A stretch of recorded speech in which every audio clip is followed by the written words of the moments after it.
What is up, everybody? Welcome back to another video. In today's video, we are back with another Lions preview / prediction, man. It is week 6. It's Lions, Buccaneers. It's 3-1 versus 4-1. It's flexed. So let's get it started. Welcome everybody to another video. Glad you guys are here. And yes, man, we are back with another one of these videos. And I think this is the week. I really do. We got the pink headphones on. That's got to be good luck. Is this pink or purple? Actually, this might be purple. We're back, man. And I think we're going to nail the prediction this week. I have a really good feeling about this, but I'm just excited to be back, man. We're back at 4-1, and this is the opportunity. We saw the Packers lose to the Raiders. This is the opportunity for the Lions to try to stretch that lead out, but this is a stretch. You go on the road for Tampa Bay. You go back on the road for Baltimore. Then you're back at home for primetime Monday Night Football versus the Raiders.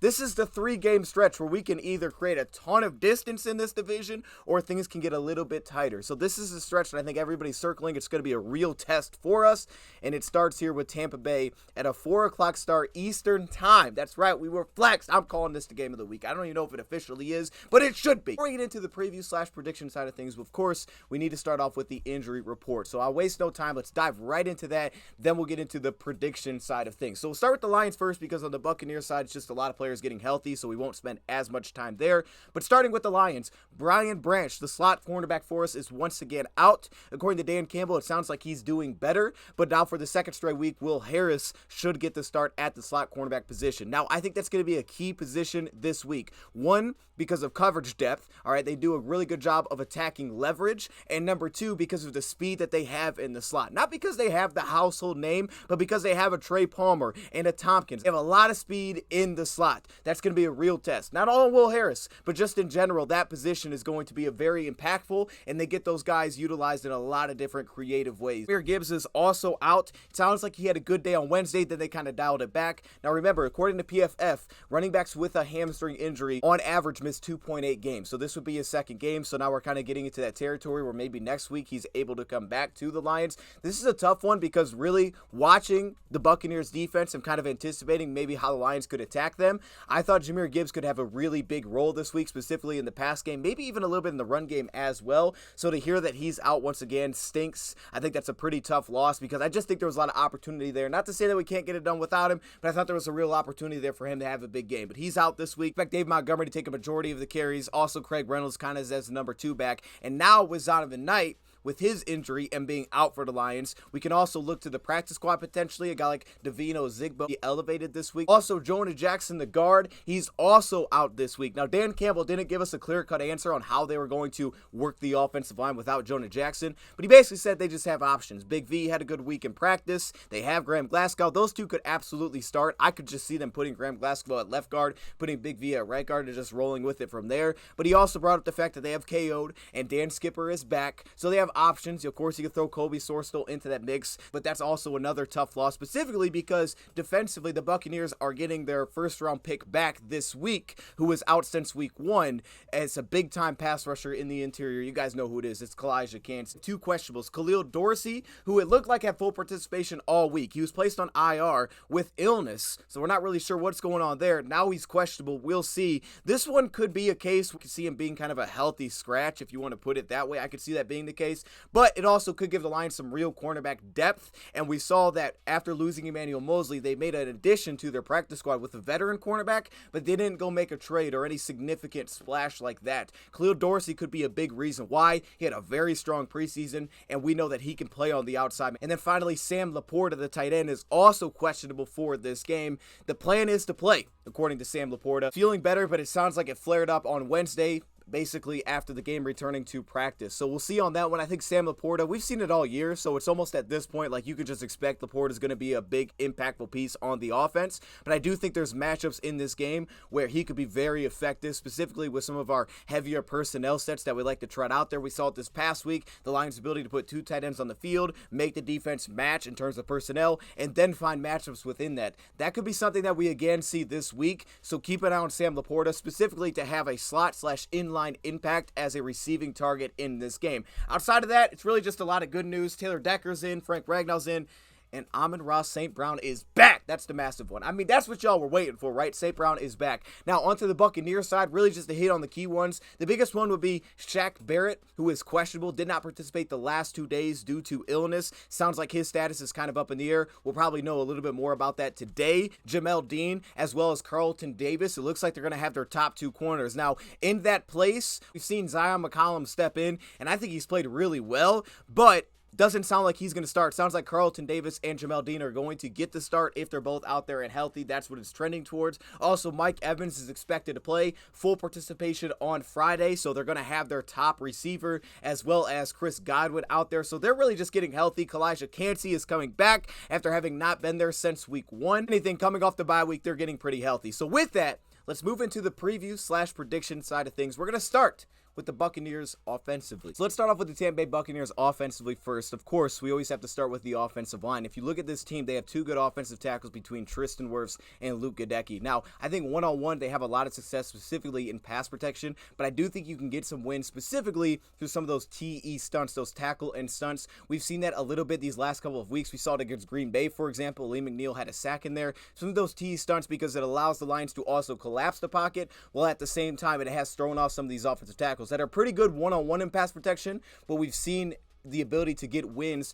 through their offensive tackles, utilizing some of those games and stunts up front. However, when you look on the interior, that is the spot, personnel-wise, where I think the Lions have to look and say, hey, we have to win this matchup. Between Filer at left guard and at right guard, having the rookie Cody Mao, there's been a lot of inconsistency there, specifically to me, in terms of run blocking. I think the biggest issue comes back to winning at the point of attack, and I think that's where the Lions have to say, this is where we can win. They're not bad in terms of quickness, so we've seen some effectiveness rushing the football, some of their outside zone rushing plays. You saw it early in the game against the Chicago. They were able to get some movement. However, at the point of attack, it's just inconsistent right now. And I think that's where you look at the Lee McNeils, Isaiah Buggs, Benito Jones, those guys to win that battle once again up front. I feel like we're talking about this every week, but I do think the Lions have a pretty strong interior defensive line. And I think against this interior offensive line, that's the matchup on paper at both guard positions that you have to circle. And I think that's really the reason that their rushing game stats are like they are. Averaging 3 yards per carry, which is last in the league. 87 yards per game, which is 25th in the league. Now, they're 23rd in terms of attempts, so they do try to run the football, but they're 28th in efficiency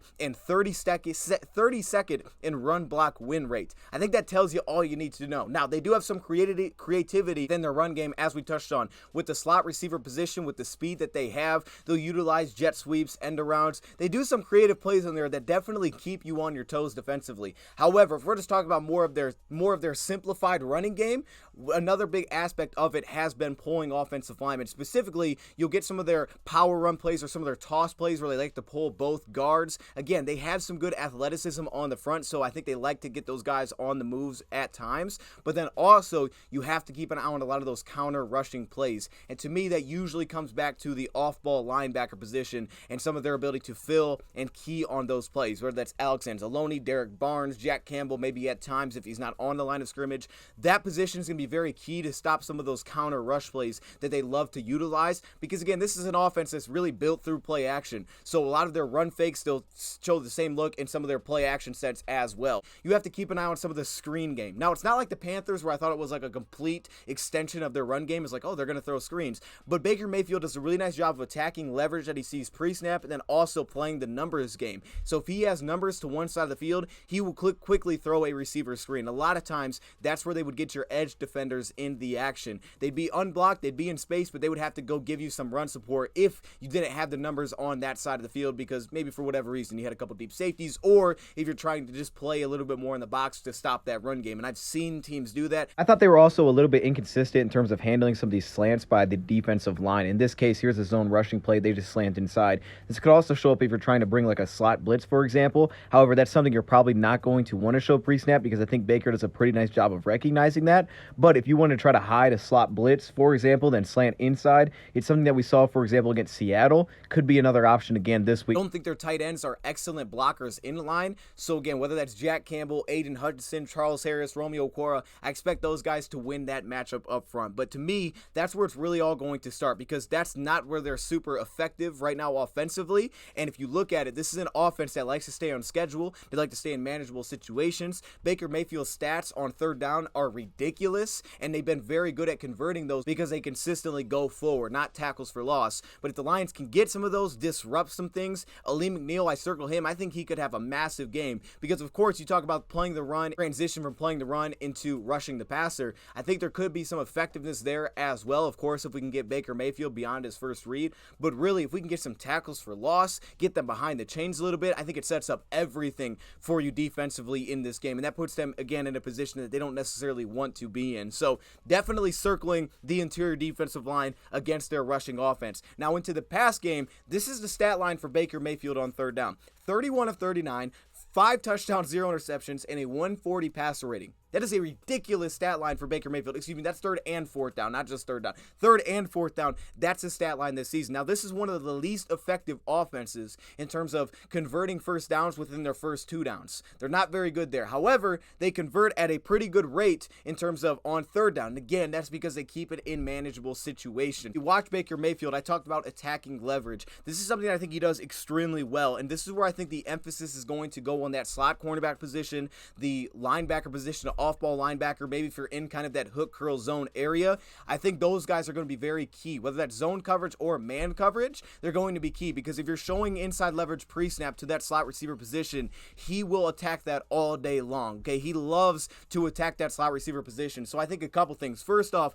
the discipline has to be to aggressively take away those flats, take away the out routes. We've seen the Lions do that in different ways, whether that's the discipline of that slot, whether that's Will Harris or whether that's the linebacker that's out there, or if they're rolling down a safety, maybe they're going cover 3 and they want the safety to play into the flat, or whether that's a linebacker that's got to kick out into the flat to take those quick hitters away, because if you show him one thing pre-snap, he's going to attack that. Baker Mayfield, he's looked good this season, but I do think that the Lions should look at potentially trying to mix up some things defensively in coverage. Here's what I mean. Not necessarily just the different coverages that you play, but mix it up in terms of the techniques that the cornerbacks show pre-snap, press, off man, showing inside leverage, rotating the outside leverage at the snap. I think the Lions should look to give some different looks that way because, again, I think a lot of things happen for Baker pre-snap in terms of what he's reading, and he's done a good job. So I'm not acting like, oh, you just disguise some things, he's going to throw you the football. But I do think it's an opportunity for the Lions to force that one incomplete pass on first down, get them out of those manageable situations, and you do that by, again, taking away that first read, and then your pass rush needs to win. These Detroit Lions have played slightly above average in terms of the NFL in zone coverage. They played more zone coverage, of course, than man by far, but they've played a little bit more than average in the NFL, which is well over 70% of the time the Lions are in zone coverage. But if you are going to play man, like a team like the New Orleans Saints, for example, who I thought kind of lean into that a little bit, if you watch that game, they do a really nice job of kind of like us, but utilizing bunches, stacks, they create leverage, they create one-on-one opportunities, and that's where you have to circle those top 2 receivers because they have very good receivers on the outside. This kind of been a staple with these receivers. Here's that short motion. Again, they're trying to create that leverage in a one-on-one for Evans. You can see the inside release, and he tries to get back on top and then break outside. Now, this one, it forced Baker Mayfield away from it. So if you do cover up that first read, this is where he starts to get dangerous, and he'll fire, especially if he feels pressure, right back to the middle field. And I think that's his one weakness that I noticed is throwing middle field late over the middle field, throwing things into traffic, not even sometimes reading that safety, but just putting it there through the progression with pressure. And you can see here with Chris Godwin getting him one-on-one on this play, his ability to win and create leverage early in the stem versus Mike Evans being dominant at the top of the route. I'm very curious to see that matchup in this game. First off, you start with Mike Evans just coming back this week. He's been great versus zone coverage, but he's also elite versus man coverage as well. And I think a lot of that comes back to his effectiveness at the top of the route. This is what's so fun to watch about him for a guy at his size, the ability to break down on top of the route, sell route fakes, get it in and out of his breaks, and create a lot of separation at the top of routes, the play action hitters. And Baker Mayfield is decisive, man. If he sees a safety roll one way, he's going to fire that thing before he even sees the break happening.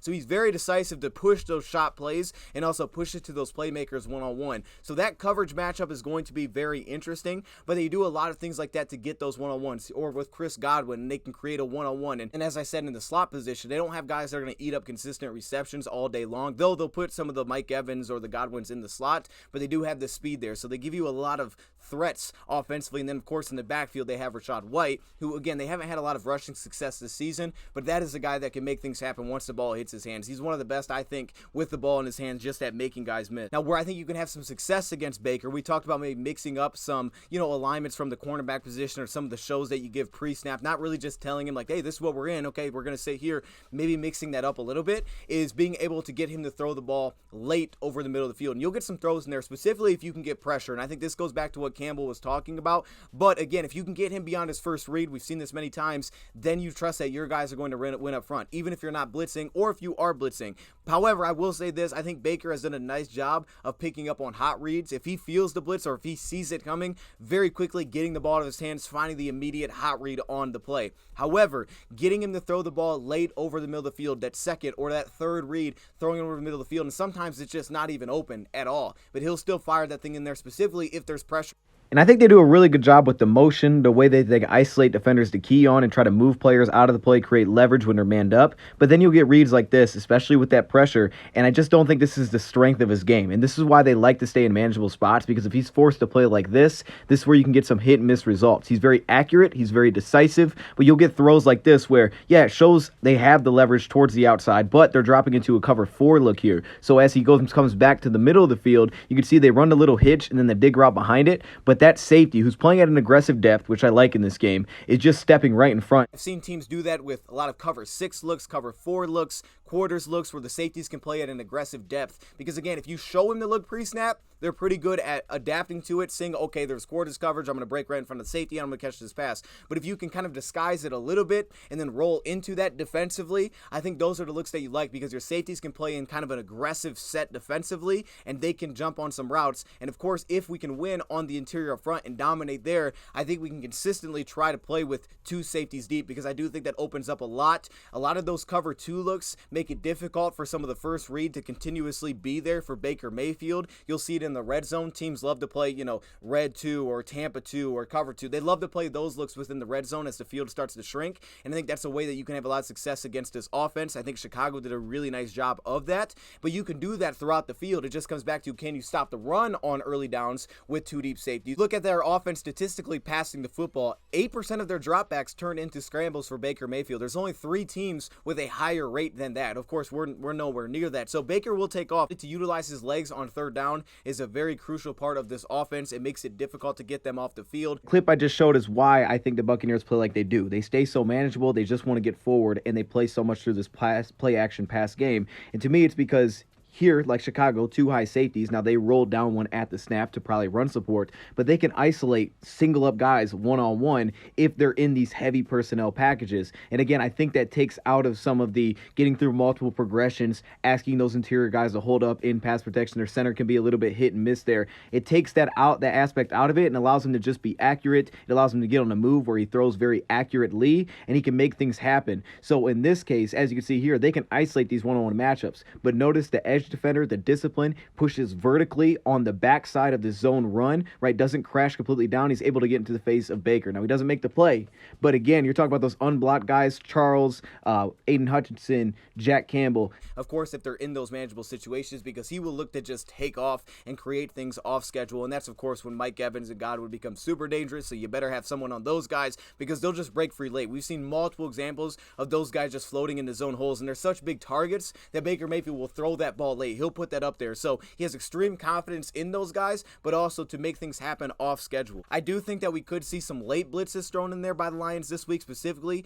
with some of those play action sets that they try to hit, because you'll get a lot of examples where they like to, again, play through that run game. Even though they haven't run the ball extremely well, they love to utilize the play action sets. So you'll get a lot of looks that are kind of max protect, 2 receivers only going out on the play, tight end stay in the block. And that's where I think we could get some late blitz attempts from the Lions, or if they only have a few receivers that are actually going out for a route on the play, you can get some late blitzing attempts in there. And then again, it comes down to taking away that first read. Another big part of that play action offense is the boots. It is moving the offensive line. It is moving the pocket for Baker Mayfield. And again, to me, the emphasis becomes in this game, if the Lions are going to continue like they have this season, lean into over 70% of the time they're playing zone coverage, I think depth becomes crucial in this game. From the linebacker position, from the slot cornerback position, depth is crucial, because they try to create those levels looks offensively where they can kind of layer it and hit you at a first, second, third level kind of look. So it becomes very important that your slot cornerbacks or your linebackers on the play are getting depth. And you'll see the same thing when they do go out there in some of their spread sets offensively, where again, they're trying to attack leverage. And when they utilize some of that motion, a lot of it is to either create a matchup if it's man coverage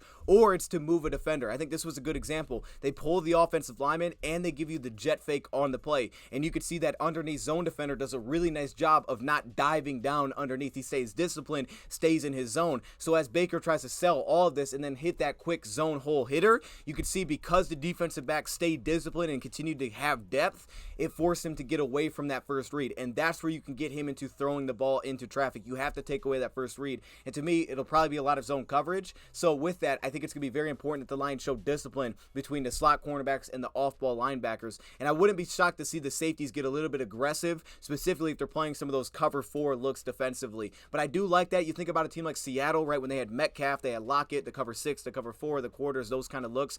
I think that's something the Lions will probably look to do again this week at times. But the key then all the way comes back to, can they win the battle up front to stop the run? That's where all of it's going to start. And I have seen teams, as I talked about, playing a safety into the box, stacking the line of scrimmage against them, putting 5 or 6 guys on the line of scrimmage. I think that's where you circle a player like Jack Campbell playing that Sam backer position for the Lions, only going 1, maybe 2 off-ball linebackers, just stacking the line of scrimmage because of the athleticism, the quickness that they have. They try to utilize some of those zone rushing plays. They try to get wide. You do things like that. Those wide defenders that are on the ball, they're going to be crucial for, again, that discipline if they're on the backside of like a boot play to getting vertical, pushing upfield on the quarterback, or dropping potentially into that flat to take away the quick rollout, out route, whatever that may be. Those guys become crucial in terms of depth. So if you look at stacking the line of scrimmage, it's a real possibility this week. John Kaminsky will be thrown in there. Not having Josh Paschal kind of hurts a little bit. Broderick Martin, I mean, is he someone that could be in play a little bit this week to kind of play that pure nose tackle role? I wouldn't expect it, but it's something to keep an eye on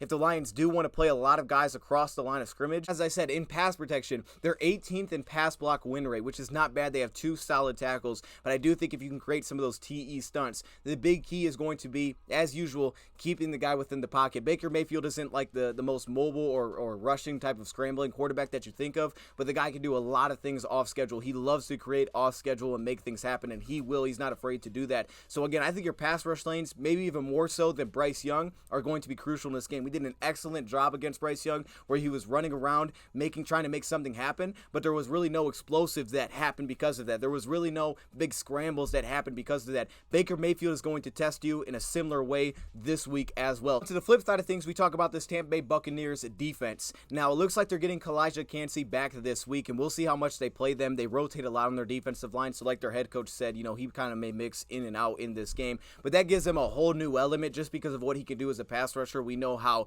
electric he was with his quickness as a pass rusher, and I'm sure if he's out there, he's going to test Graham Glasgow and Big V, whoever is out there on the interior offensive line. So those guys are going to be crucial just to try to hold up in those one-on-one matchups. But if you start with that defensive line first and the run defense they have, 18th in yards per carry, 10th in yards per game, roughly 19th in efficiency according to PFF. But here's the number that really stands out to me: 32nd in run stop win rate. All right, that's kind of a shocking number. That's according to ESPN when you take a look at some of those rushing stats. 32nd in run stop win rate. And I think it comes back to this. You look at that defensive line, and they have some real pass rushers, guys that can really convert from playing the run into rushing the passer. Vita Vea, one of the best at doing that with his length, so he gives you a whole different style than Kalijah Kancey, who can do it with quickness. And they have a lot of guys, whether that's Logan Hall, who was a high draft pick for them, also in the interior. Green. They have a lot of guys like that. They have a lot of depth pieces. Greg Gaines can mix in there and rush the pass a little bit. He had a really nice move on Kelsey where he just burnt the center immediately on the play. They have that.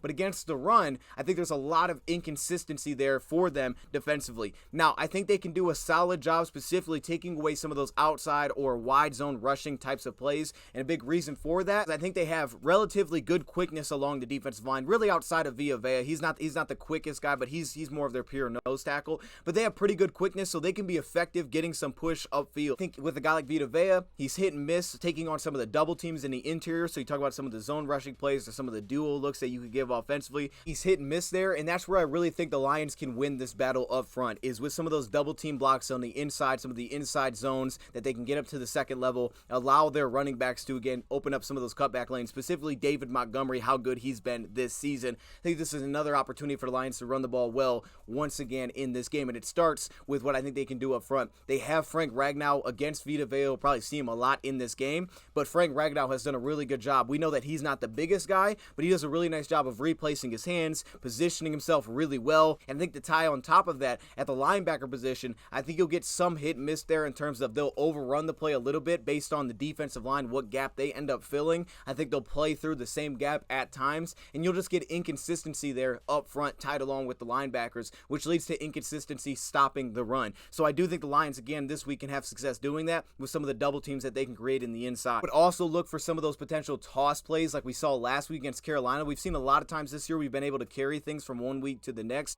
Like here, they're going to right towards Levante David in that strong side of the formation, that 3 technique. They're going to seal it off with their tackle, but then like we saw last week, the tight ends, the receiver here who's playing in a tight alignment, stepping in and blocking the edge defender that they have on that side of the field. And Levante David, I think he plays with really fast eyes, good awareness, but in this case, you're just bouncing this thing up to the second level of what you're able to create on that edge rusher. Wouldn't be shocked if the Lions try to utilize that again this week. Now, here's the thing, though. Their edge defenders, I don't think they're great at the point of attack. So, again, I think the Lions could have success there with their tight ends.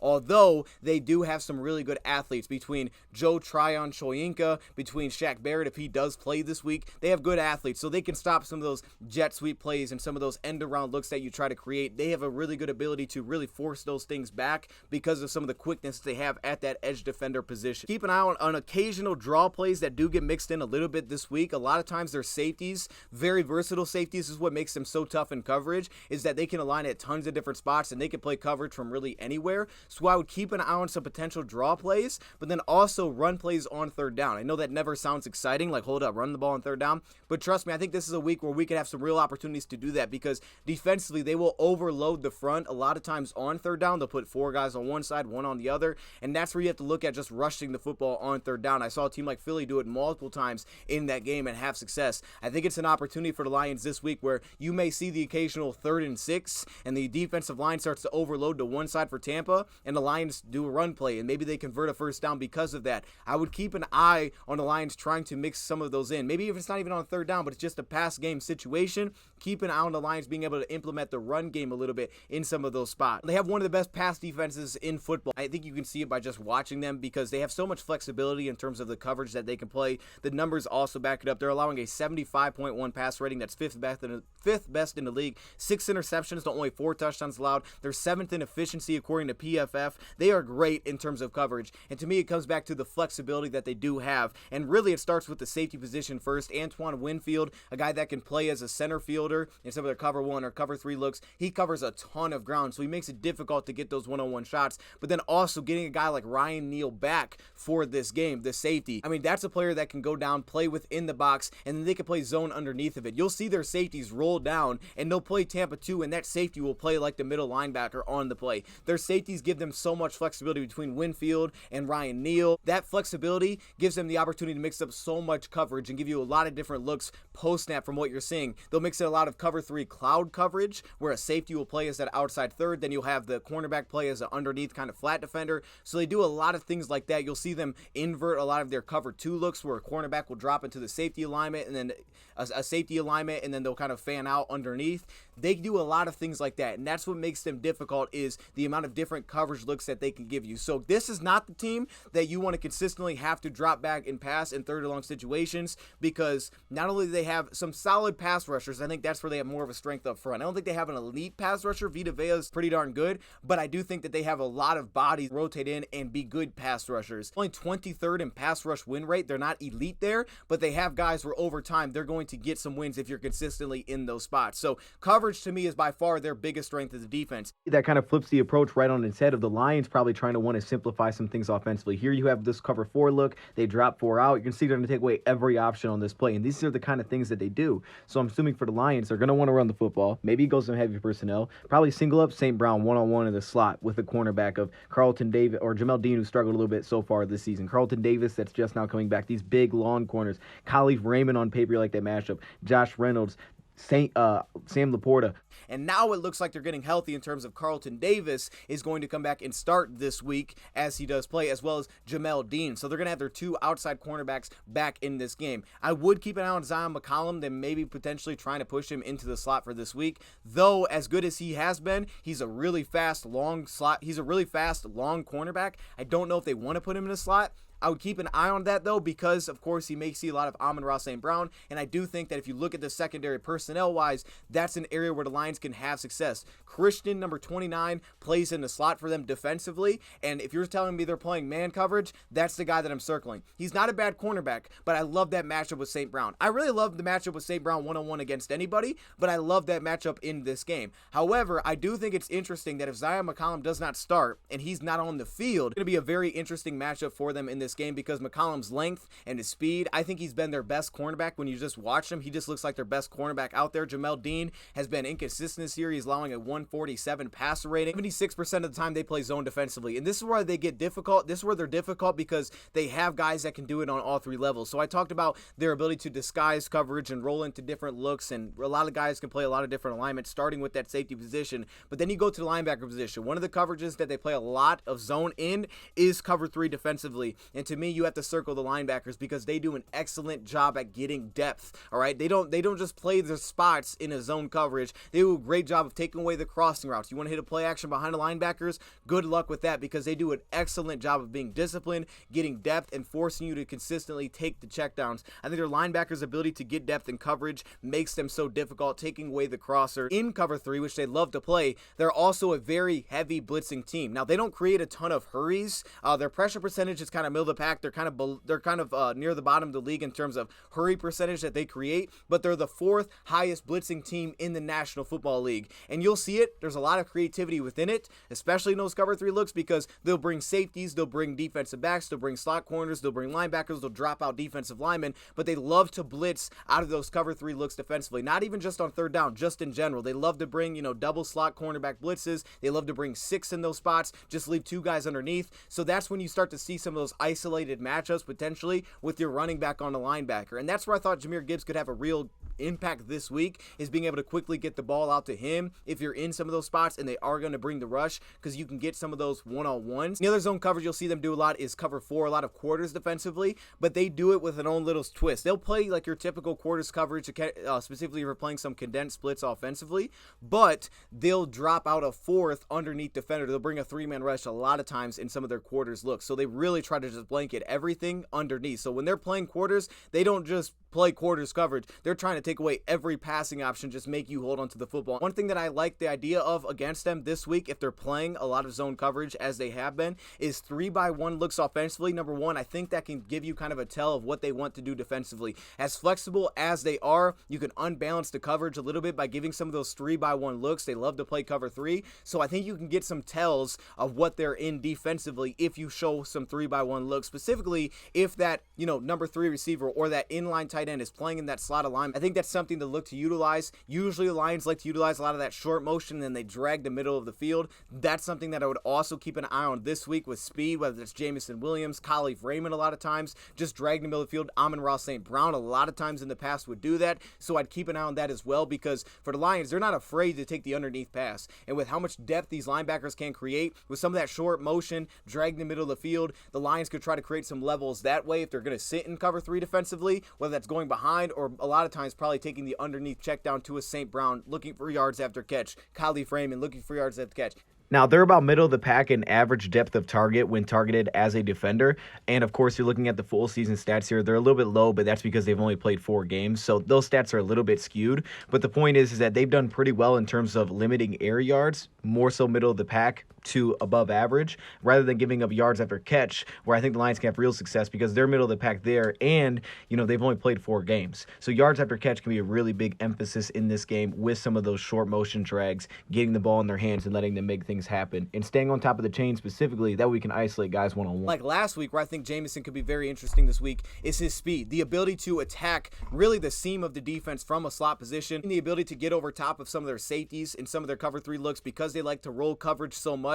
I think it's a real opportunity to just, if anything, open up kind of the defense by clearing it out, by running him right up the seam, or potentially getting a shot over top by really pushing those safeties back. Now, when they play man coverage, even though they only do it about 23% 93% of the time, a lot of their man coverage comes back to cover one looks. Or on third down, they'll play two man, but that's just kind of understandable, right? On third down, you'll play two man. They do their cover three looks to, again, bring blitzes out of it. But a lot of cover one looks when they're in pure man coverage, meaning one deep safety. And that's where I have to circle the speed. Okay, they have a lot of speed at their cornerback position as well. But some of those drags, those crossers, I have a feeling that this could be a really big week for effectiveness for a guy like Jameson Williams. I think there's a real opportunity for him to be a big-time playmaker in this game because of some of the speed that they have. Now, personnel-wise, they have real speed at their cornerback position. They have a lot of guys that can be physical, they can be feisty, they're long at the line of scrimmage. Of course, Zion McCollum, but you can throw a Carlton Davis into that mix. Jamel Dean, even though Carlton Davis, he's a 4.53 kind of guy, those are long, physical type of corners that can make it difficult off the line of scrimmage. So I think Jameson Williams can have a real impact, potentially getting a shot at times on some of those guys,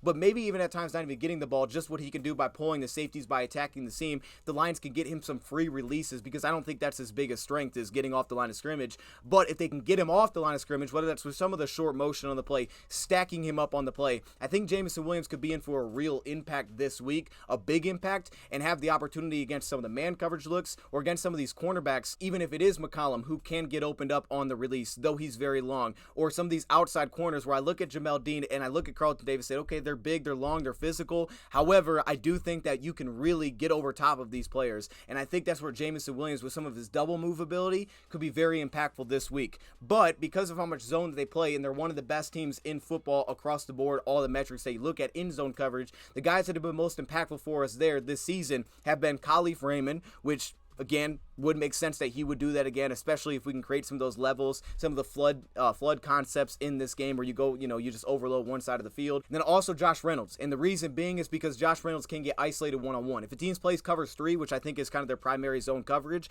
that's where you can get isolated one-on-ones with outside cornerbacks. Now, the tricky part about that is they have good outside cornerbacks. Jamel Dean hasn't been great this year, but I like that matchup on paper. If that's the matchup that we get is Josh against Dean, I look for the Lions to try to go at that a few times and just test him, specifically early in this game, get some one-on-one, those curls or those comeback looks that we'll see at times. So I would circle that matchup. And then again, I think Jameson Williams, especially if we're able to get him off the line cleanly, I think there's a real opportunity for him to at least get one big shot in this game, but really just be incredibly effective. Then also, because of the cover one looks, keep an eye on some screens. You'll see a lot of teams run the tunnels, the bubbles. You see a lot of the receiver screens that get thrown in there. We started to see a lot of that this past week, so keep an eye on that. Again, if the Lions are going into some of those spread looks and they want to try to isolate some of these matchups, maybe just throw a quick hitter screen, this would make sense again for me to put a receiver in the backfield. See what their linebackers pursuing in zone coverage here. If the Lions aren't feeling like they're getting the success maybe on the outside or in zone coverage with some of these concepts, don't be surprised if they put a receiver in the backfield. One, because of all the blitz attempts, so you can just isolate a guy one-on-one without having Gibbs.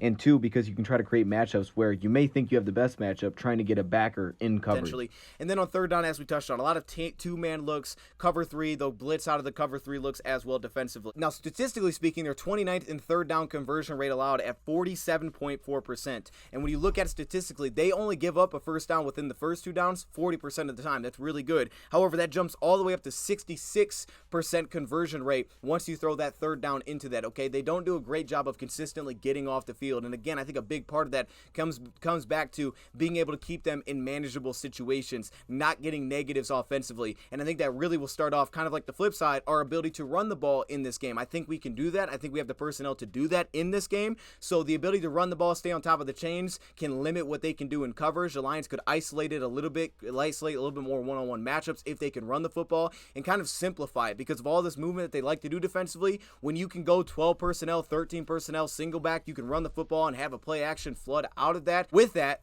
they're the second best defense in the red zone. And to me personally, I believe a lot of that comes back to what they can do in coverage. When the field shrinks, it's tough to hit those tight window throws. The linebackers are really good in depth. Their safeties are difficult. Their cornerbacks are long, so they can just man you up. And when you watch them, second best in terms of conversion rate allowed in the red zone. They're very tricky there. So again, we talk about isolating one-on-one matchups. That might be a key. Try to get St. Brown one-on-one with one of their big outside cornerbacks. Or again, leaning into that run game. Overall, the key players that I'm looking for on both sides of the ball. Offensively, Jameson Williams. Rams. I think he has an opportunity to have a massive impact, maybe the biggest impact that we've seen from him in a game as a Detroit Lion. I think that could take place this week. You, of course, have to look at Amon-Ra St. Brown because I think in man coverage, there's a really good matchup there with Christian in the slot wearing the number 29. Then also, I have to circle Sam Laporta. And the reason I have to do that is because with some of those 3x1 looks, if you put him as kind of that inside slot, or if you utilize him in line, that's another spot where I've seen him have a lot of success because they'll put their linebackers on tight ends one-on-one. If you utilize tight ends in line, you can create a lot of play action success with that. So as good as depth as they can create with their linebackers, Sam Laporta has had that ability to just win those matchups.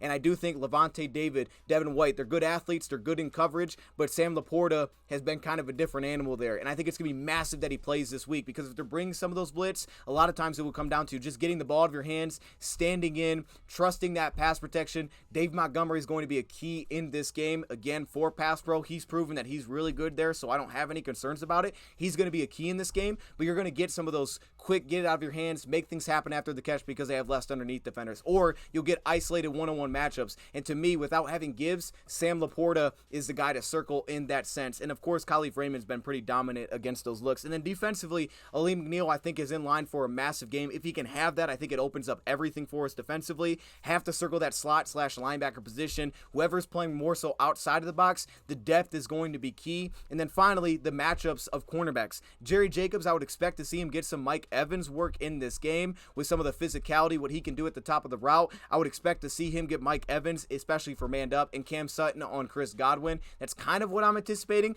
Both those guys are much bigger than our cornerbacks, of course. Seeing Jerry Jacobs, his ability to press, get physical off the line, he's looked good there the last few weeks. He already has now 3 interceptions on the season. And Cam Sutton, his ability to play the half-turn coverage, again, try not to give up some of that immediate leverage like we've seen him be able to do against certain matchups. So I'm assuming that's kind of the matchups that we'll see a little bit in this game. But then it'll come down to, is Aaron Glenn going to play some of those quarters or cover 6 looks? I don't think he's going to consistently just put them on an island one-on-one in man coverage. I said the edge rusher position, I think we can dominate that matchup with their tight end spots. They have a guy like Cade Otton. He's not a dominant inline blocker. He's a good pass catcher. I don't think he's an elite separator, so I think our linebackers could cover him up pretty well, but he's a good pass catcher. However, he's not a great inline blocker, and I think we could dominate that matchup. Overall, I'm not even predicting field goals no more because we just don't kick them. I think the Lions can get this job done. I think if they could simplify it, winning both sides of the trenches, I know that sounds boring, but I'm truly think that's what this could come back to in this game.